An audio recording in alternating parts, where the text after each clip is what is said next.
முருகனின் அறுபடை வீடுகளில் இரண்டாம் படை வீடான திருச்செந்தூர் முருகன் கோவிலில் கடந்த 2022ஆம் ஆண்டு ஹெச்எல் நிறுவனம் 200 கோடி ரூபாயும், தமிழக அரசு 100 கோடி ரூபாயும் என மொத்தம் 300 கோடி ரூபாயில் திருக்கோவில் மற்றும் அதை சுற்றியுள்ள பகுதிகளில் அனைத்தும் பெருந்திட்ட வளாக பணிகள் திட்டத்தின் கீழ் சீரமைக்கப்பட்டு வருகிறது.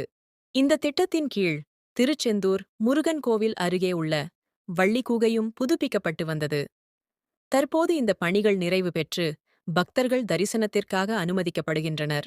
இந்த குகையின் உள்ளே முருகன் மற்றும் வள்ளி புராணத்தை சித்தரிக்கும் ஓவியங்கள் மற்றும் சிலைகள் மறுசீரமைக்கப்பட்டுள்ளது. குகையின் வழியாக ஒரு குறுகிய பாதை மண்டபத்தையும் கருவறையையும் செல்ல இருந்தது. தற்போது கூடுதலாக கிழக்கு நோக்கி புதிதாக ஒரு பாதை உருவாக்கப்பட்டுள்ளது. இதனால் ஒரு வழியாக பக்தர்கள் சென்று மறுவழியில் பக்தர்கள் வெளியே வரும் வண்ணம் உருவாக்கப்பட்டுள்ளது.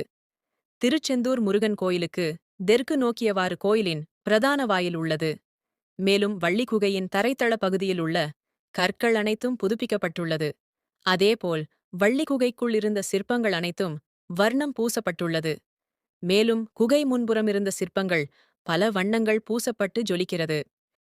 கடந்த 50 ஆண்டுகளுக்கு முன்பு சீரமைக்கப்பட்ட இந்த வள்ளி குகை மீண்டும் தற்போது புதுப்பிக்கப்பட்டு 7 மாதங்களுக்குப் பிறகு பக்தர்கள் பார்வையிடவும் தரிசனம் செய்யவும் அனுமதி வழங்கப்பட்டுள்ளது.